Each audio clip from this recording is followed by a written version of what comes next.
Erev Shabbat Shalom Rabotai. We are continuing with our Mishna Yomi Masechet Sotah. We are up to Perek Zayin Mishnah Alayev. Today's Mishnayot should be Leilu Nishmat Neria ben Svetlana Ranbayev Eliyahu ben Burcha Israelov Chana bat Miriam Sason ben Raya and Yoshua ben Shifra Menuchatam Megan Eden Amen. And Avdi ben Chaim Lechaim v'Refuah Shelemav Daniel Shalom ben Rosa Betoch Shah Chulei Israel. We have learned that the Kohen reads certain verses to the Sotah before she drinks the water, like we saw earlier in chapter 2, Mishnah 3. This Mishnah teaches that he may say these verses in any language. He is not limited to Hebrew. Once the Mishnah states this law, it lists other statements and prayers that may be said in any language.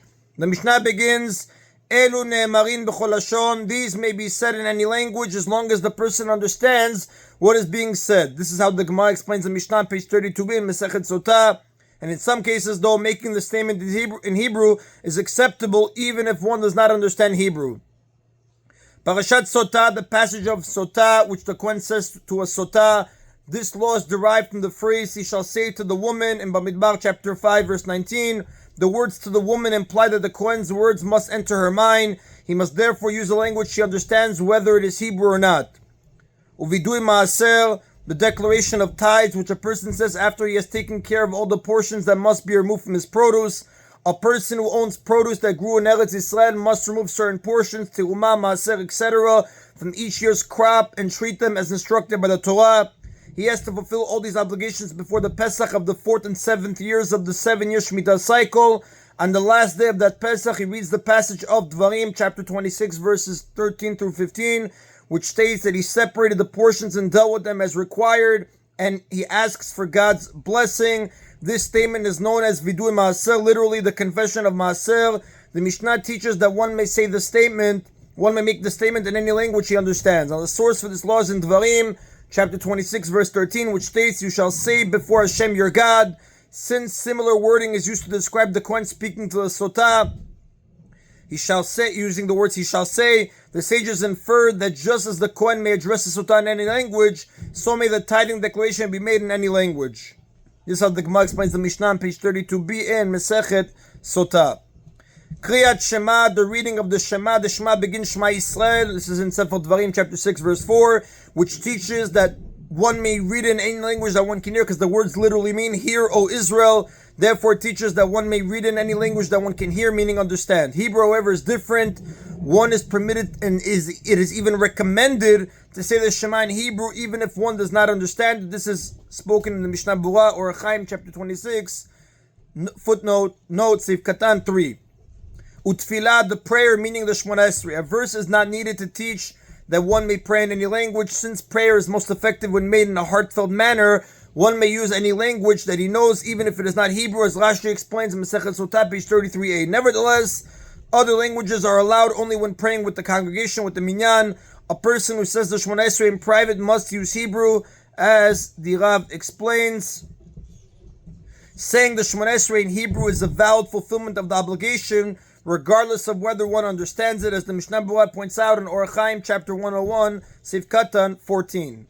Ubekat mazon, since the Torah states in Dvarim, chapter 8, verse 10, which is the source of reciting Bekat mazon, and you shall eat and be satisfied, and you shall bless God. One may say Bekat mazon, whatever language he can sincerely bless God and thank Him for his food. Ushvuat ha'edut, the oath of testimony, where one swears that he does not know testimony required in a court case. This law concerns a qualified witness who knows evidence that someone needs in order to win a monetary case in court. If he was asked to testify and falsely swore that he does not know the evidence and later admitted that he lied, he must bring an offering to atone for his false oath, as the Torah discusses in Sefer Vayikra, chapter 5, verses 1 through 13. The Mishnah teaches that it makes no difference whether he swore in Hebrew or any other language, because the Torah states in Sefer Vayikra, chapter 5, verse 1, if he heard the sound of an oath, which implies that as long as he heard, meaning understood the oath, he must bring the offering.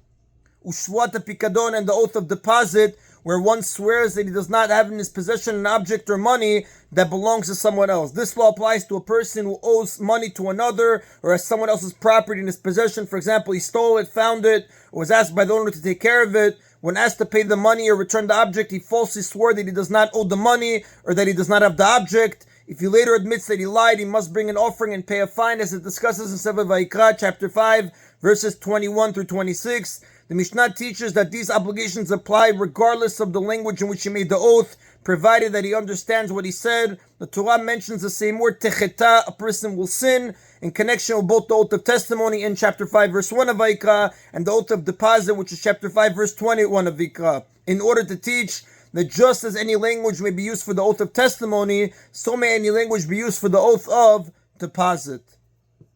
And that is the end of Mishnah Aleph. Now that we learned that some halachic statements and prayers may be said in any language, Mishnah Bet lists several that may be said only in Hebrew. The laws of this Mishnah will be explained in the remaining Mishnah of the chapter, the first Mishnah of the next chapter, and the first Mishnah of the 9th chapter. We begin with Mishnah Bet. But these must be said in the holy language, meaning Hebrew. Mikra Bikurim, the reading of the Bikurim passage, which is recited when one gives his Bikurim, his first fruits, to the Kohen in the temple. A person who grows one of the 7 special species in which Eretz Yisrael is blessed, wheat, barley, grapes, figs, pomegranates, olives, and dates, must set aside the first fruits that ripen each year, bring them to the temple, and give them to a Kohen. Before leaving the fruits with the Kohen, he reads Sefer Dvarim, chapter 26, verses 5 to 10, in which he thanks God for taking the Jews out of Egypt and bringing them to Eretz Yisrael, and he has to read this passage in Hebrew. The statements made during the Chalitza ceremony: if a man, God forbid, dies without children, his widow may not marry any man except one of his brothers, unless one of them performs a ceremony of Chalitza with her. The ceremony is described in the book of Dvarim, chapter 25, verses 7 through 9. The widow comes before the court and says, my brother-in-law refused to establish his brother's name in Israel. He did not want to perform Yibum with me. The brother-in-law confirms this. I did not want to take her. She then takes off his shoes, spits on the ground in front of him, and says, so is done to the man who will not build his brother's house. All of these statements must be made in Hebrew, as it discusses in Mishnah 4.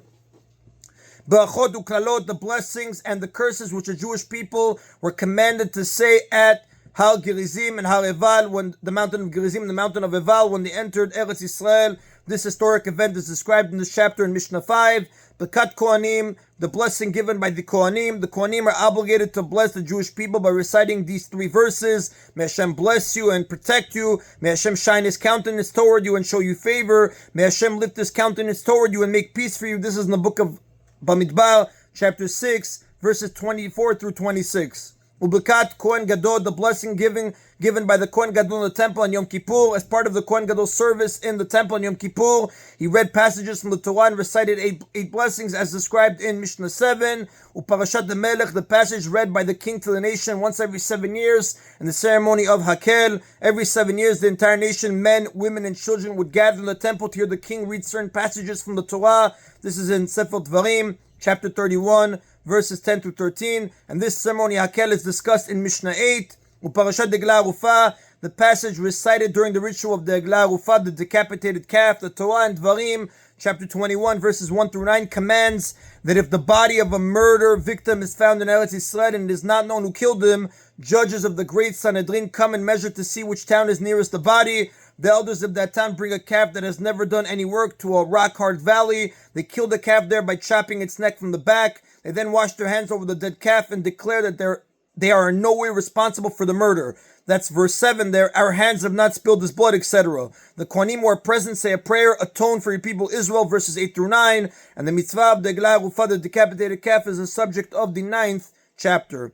Umshuach milchama b'shashem medaber el ha'am, and the speech made by the Kohen anointed for war when he speaks to the people before they go into battle. When the army of the Jewish people went to war, especially appointed Kohen would say the following passage to them: Hear, O Israel, you are coming near to battle against your enemies. Let your heart not be faint, etc. This is in the book of Dvarim, chapter 20, verses 3 to 4. This speech and other laws stated in that passage, verses 1 through 9, form the subject of chapter 8. And these again are the statements that may be said only in Hebrew. That is an abotai of today's Mishna Yomi. Everybody should have a Erev Shabbat Shalom. Baruch Adonai Le'olam. Amen v'amen.